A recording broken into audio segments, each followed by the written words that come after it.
So, Sorry. trigger alerts. That was a trigger alert. When people take the time and effort to tell you, I just want to give you guys a heads up that during this episode of the podcast, or during what? I got distracted by the Amber Alert. During this episode of the podcast, we're going to discuss some things that might be hard for you to hear. So people that have a hard time hearing X, Y, or Z. Lose the tone. But that's the tone they use. Okay, however, I still think that there are times that that's a compassionate thing to do. I was thinking about it today, actually, this morning. I was thinking about it. So is it clear on what we're talking about, you think? Trigger warnings? That people, not just trigger warnings. Things that drive Craig crazy. What is the bane of your existence? What is the point of this conversation? No, when people I thought it's not it, then no. go through the effort of saying before they say something, this thing I'm about to say might be hard for some people to hear. And so if it's hard for you to hear these things, then maybe you don't want to listen. Yes, I'm mixed on that. I am too, actually, the more that I thought about it when I woke up this morning at whatever time it was. Yeah, there's things that are hard. But that thing that I said that I told you to write down. You want me to read it? I think it was apologize for speaking before I even say a word or something. Like, that's the part of the trigger warning, too. It's like, what I have to say. Excuse myself for talking even before I start. Yes. So that there's that aspect of it. Want to be able to speak. Want to be able to say, this is what I'm feeling. However, no, I think trigger warnings are okay. You think they're okay? I think they're okay. Do you think they're necessary? Sometimes, yes. Because the thing that I... Especially, you never know when you're going to have somebody listening that's in a raw state. And how raw can we be right now? Like the time of everything, so many people are in some really raw states just with that. But we don't know what tragedy has just happened to somebody. Yeah.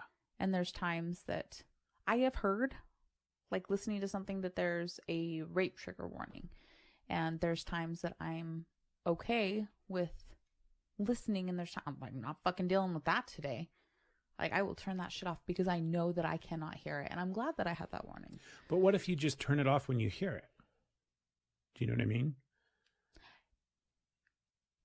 Yeah, there's that. But if you're in an activated state, you can't unhear what you heard. And so it still starts to replay. It still triggers. I guess it puts you back in that state. So you're going to still have all of those things activated, and you're going to start to experience whatever that's going to bring up. You can't be like, oh, well, I'll just turn it off now. It's fine. So I think, I don't know. I think I'm pro trigger warnings. Well, for me, it was like the realization, because I was thinking more about it this morning, because I want to be for it. Yeah. Because I think at the end of the day that it's just a nice thing that people are trying to do to help other people. So what's your opposition then? It's stupid. Like it seems really dumb when it's used to warn you about really stupid things. Because I feel like you should have given me a trigger warning for that one. What do you mean stupid things? No, like I'm trying to think of some examples. It keeps going off. Your Amber Alert? Yeah. Makes you want to pay. It's because it wants you to pay attention. I am paying attention. No, when it's used for like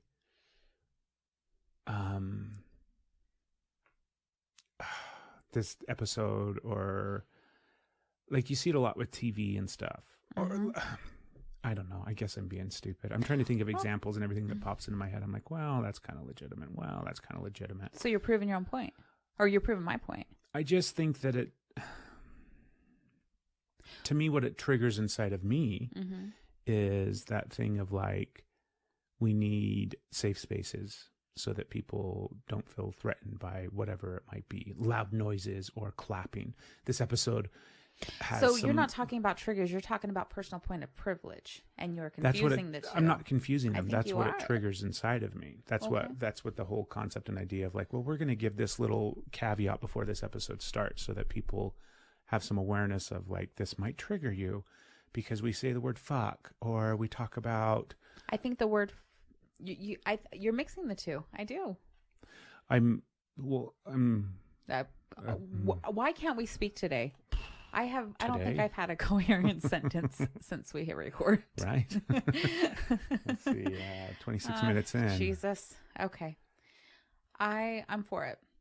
I'm for it. And I'm not supportive of personal points of privilege. Do you want to start doing it on this podcast? I have thought there's been many episodes, and I think I've asked you a few times, should there be a trigger warning? Should we put a trigger warning in it? When we used to do the intros, we would record those after. Yeah. Should we do it? Well, that's the thing, is a lot of times we don't have planned what comes up. Mm-hmm. It's like, here we are, we're talking about coffee, we're talking about this funny thing, and next thing you know, we are deep in a trauma moment that we're talking through on the podcast. We never know what's going to come up. Yeah. So how do we I don't know, just put it in the title, I guess, of not the episode. We can always record something after the fact if we end up talking about something during the episode that is difficult. I don't think we should do it. I'm asking. You don't think we should do it? I don't think we should do it. I don't know. I mean, I think the reality is, gosh dang it. I'm trying to think of, I don't either, because part of me kind of does.